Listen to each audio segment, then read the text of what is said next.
Good morning friends, welcome to Arya career academy. आज हम लोग करेंगे करंट अफेयर। और अगर अभी तक आप मेरे चैनल को सब्सक्राइब नहीं किए तो सब्सक्राइब कर लीजिए और बेल आइकन दबाना नहीं भूलिए ताकि कोई भी नोटिफिकेशन या अपडेट हो तो आपको वीडियो मिलता रहे। साथ साथ में नीचे में टेलीग्राम का लिंक दिया हुआ है, उसे ज्वाइन कर लीजिए जहाँ से आपको सारा करंट अफेयर का PDF मिल जाएगा। तो सबसे पहले कल जो क्वेश्चन पूछे थे उसका आंसर देख लेते हैं। कल आपसे क्वेश्चन पूछे थे भारत रबड़ एक्सपो IRE 2019 के 10वें संस्करण की शुरुआत किस शहर में हुआ है। तो इसका बहुत लोगों ने करेक्ट आंसर दिया है, मुंबई आपका करेक्ट आंसर हो जाएगा। चलिए अब आज का सेशन चालू करते हैं। अगर अभी तक आप लाइक नहीं किए तो लाइक जरूर कर दिया कीजिए वीडियो को। चलिए क्वेश्चन देखते हैं। सबसे पहला क्वेश्चन है, मधु बाबू पेंशन योजना किस राज्य से संबंधित है। 4 ऑप्शन देख लीजिए, A Orissa, B Uttar Pradesh, C Madhya Pradesh, D Rajasthan. तो ये संबंधित है उड़ीसा से। और आपको 2 दिन पहले एक और योजना उड़ीसा का बताए थे, अम्मा घर लीड। ठीक है, तो उसको भी याद कर लीजिएगा। अम्मा घर लीड और मधु बाबू पेंशन, ये दोनों योजना उड़ीसा का है। और मधु बाबू पेंशन योजना में होता क्या है कि जो ओल्ड एज मतलब जो बूढ़े हैं, जो विधवा हैं, उनको पैसा मिलता है इस स्कीम के थ्रू। तो ये जो मधु बाबू पेंशन योजना, इसके साथ एक और योजना चालू हुआ है, मुख्यमंत्री कालाकर सहायता योजना। तो ये दोनों योजना जो है ये बेनिफिशरी रहता है किसके लिए, बूढ़ा विधवा, ये सब जो है ना उनको इसमें पैसा मिलता है 200-200 रुपया और बहुत सारा बेनिफिशरी है। ठीक है, चलिए अब उड़ीसा के बारे में कुछ देख लेते हैं। तो उड़ीसा का देखिए कैपिटल क्या है, भुवनेश्वर है। यहाँ का गवर्नर कौन है, गणेशी लाल है। चीफ मिनिस्टर कौन है, नवीन पटनायक है। ऑफिशियल सॉन्ग कौन है, वंदे उत्कल जननी। लोकसभा सीट 21 और राज्यसभा सीट 10 है। अब उड़ीसा का कुछ राज्य, वहाँ का राज्य पक्षी कौन सा है उड़ीसा का, वो है इंडियन रोलर। वहाँ का जानवर कौन सा है, सांभर। राज्य फूल कौन सा है, ब्लू वाटर लिली। और राज्य पेड़ कौन सा है, अजीर का पेड़। और ये जो चारों क्वेश्चन है ना, ये चारों CHSL एग्जाम में पूछा गया है, SSC के। और उत्तर प्रदेश में 2 बार इस चीज़ को पूछा गया है। आजकल जो छोटा छोटा चीज़ है ना उसको कवर करता है एग्जाम में। तो जब आप करेंट पढ़ो तो उससे रिलेटेड सारा कुछ आप कवर कर लो तो वो ज़्यादा इंपॉर्टेंट है। चलिए देखते हैं क्वेश्चन नंबर 2। प्रधानमंत्री नरेंद्र मोदी ने हाल ही में किस राष्ट्रीय स्मारक स्थल में नेताजी सुभाष चंद्र बोस की याद में बनाए गए संग्रहालय का उद्घाटन किया है। 4 ऑप्शन देख लीजिए, A Lal Qila, B Taj Mahal, C India gate या D नन।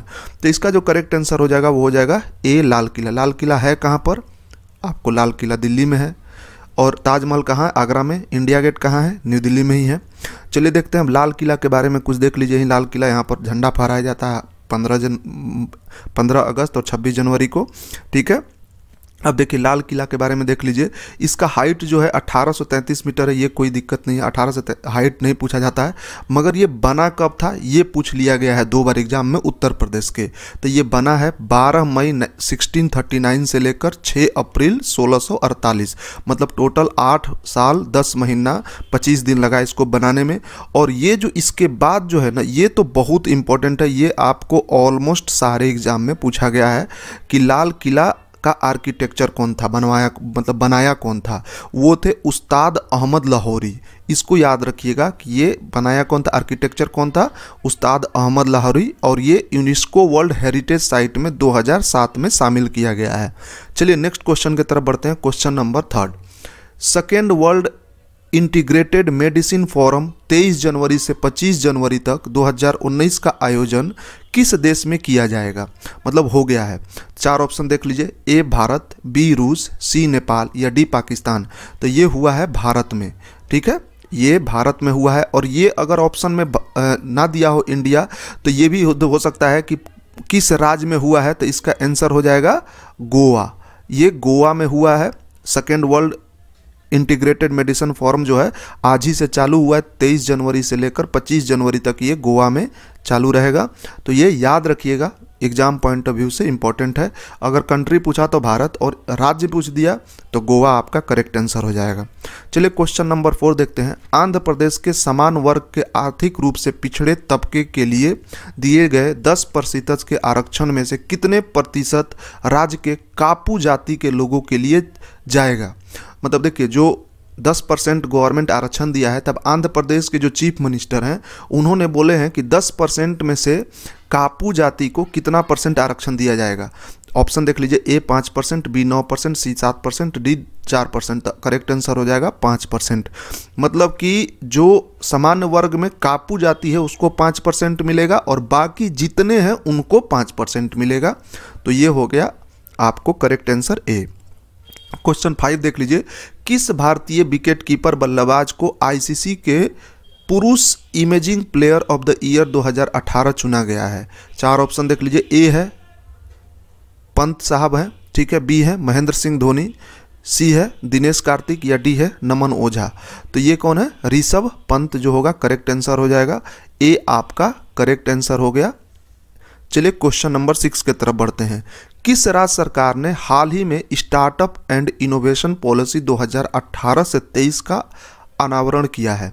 4 ऑप्शन देख लीजिए, ए तमिलनाडु, बी उत्तर प्रदेश, सी मध्य प्रदेश या डी राजस्थान। तो इसका जो करेक्ट आंसर हो जाएगा वो हो जाएगा आपको तमिलनाडु, ए करेक्ट आंसर हो गया। और देखिए अगर अभी तक आप लाइक नहीं किए हैं तो लाइक जरूर कर दीजिए। देखिए बहुत सारे लोग वीडियो देखते हैं मगर लाइक बहुत कम लोग करते हैं।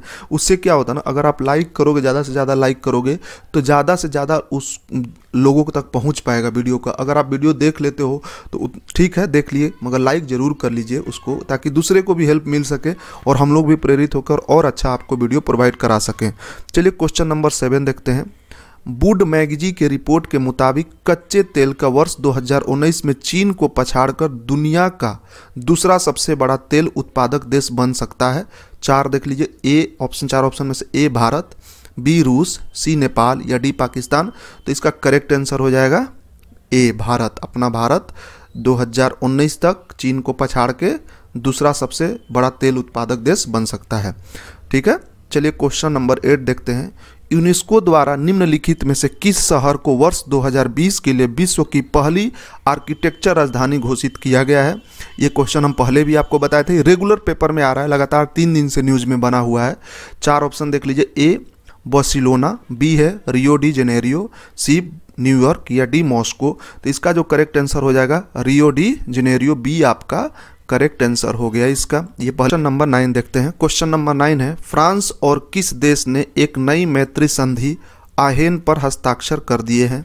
4 ऑप्शन देख लीजिए, ए है जर्मनी, बी है जेनेरियो, सी है न्यूयॉर्क या डी है नन।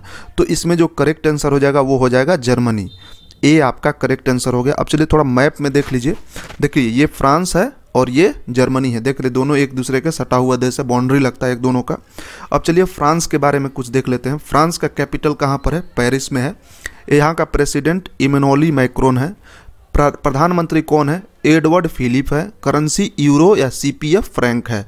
और यहाँ पर जो ग्रीन कलर का देख रहे हैं ये है फ्रांस, और इसके जस्ट जैसे कि आप ये देख रहे हैं फ्रांस है। अब हम लोग जर्मनी के बारे में कुछ डिटेल देख लेंगे। ठीक है, जर्मनी देख लीजिए, जर्मनी का कैपिटल क्या हो गया? बर्लिन। यहाँ के प्रेसिडेंट कौन है? फ्रैंक वेल्टर स्टेनमीयर, और करेंसी है यूरो। तो ये सारा कुछ हो गया आपको फ्रांस और जर्मनी के बारे में। तो ये दोनों जो हस्ताक्षर किया, अब इसके बारे में हम लोग देख लेते हैं, थोड़ा सा बात कर लेते हैं। आहेन जो हस्ताक्षर है, ये हस्ताक्षर है कि ये कंट्री, दोनों कंट्री में किसी भी कंट्री पर विपदा आता है, मतलब कि आपत्ति आती है, कोई हमला करेगा तो एक दूसरे को बचाने का काम करेंगे ये लोग। इस टाइप से हस्ताक्षर हुआ आहेन पर। कोई भी आपत्ति आए तो ये दोनों प्रतिबंधित हैं एक दूसरे को बचाने के लिए। चलिए अब देखते हैं नेक्स्ट क्वेश्चन। क्वेश्चन नंबर 10 है, भारत रत्न से सम्मानित किस वैज्ञानिक को हाल ही में प्रथम शेख सौंद अंतर्राष्ट्रीय पुरस्कार के लिए चुना गया है? तो 4 ऑप्शन देख लीजिए। 4 ऑप्शन है, ए CN राव, बी है चंद्रशेखरन, सी है आर स्वामी या डी है नन। तो इसका जो करेक्ट आंसर हो जाएगा CN राव आपको है करेक्ट आंसर।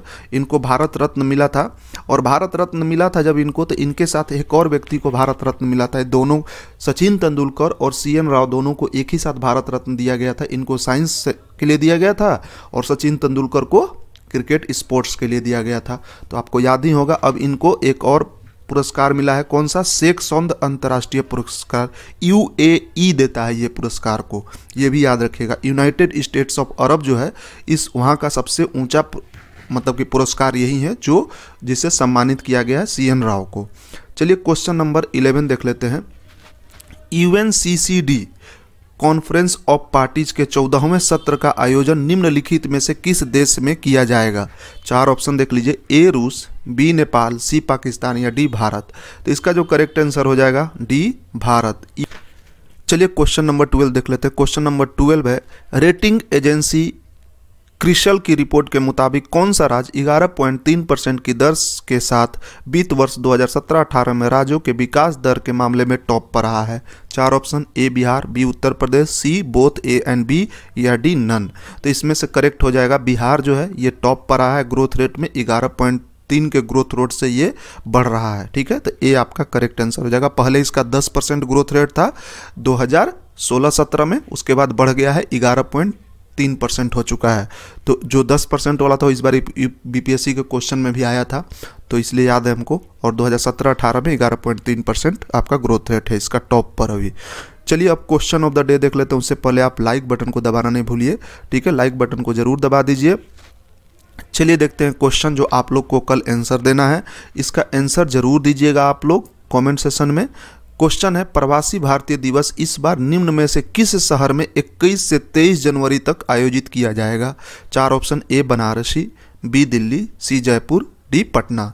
तो आप लोग ज़्यादा से ज़्यादा कमेंट सेशन में इसका आंसर जरूर दीजिएगा। चलिए, thank you for watching, share and subscribe, और शेयर जरूर कर दीजिए चैनल को। और जो लोग एएलपी का एग्ज़ाम दिए हैं उनका आज हम लोग कटअप भी डाल रहे हैं, तो अपना जो जितना आप अटेम्प्ट किए हैं आपके अनुसार क्या कटअप होगा आप लोग कमेंट सेशन में वहाँ पर जाकर जरूर लिखिएगा, ताकि लोगों को मदद मिल सके और ज़्यादा से ज़्यादा लोगों को पता चल सके कि क्या कटअप हो सके।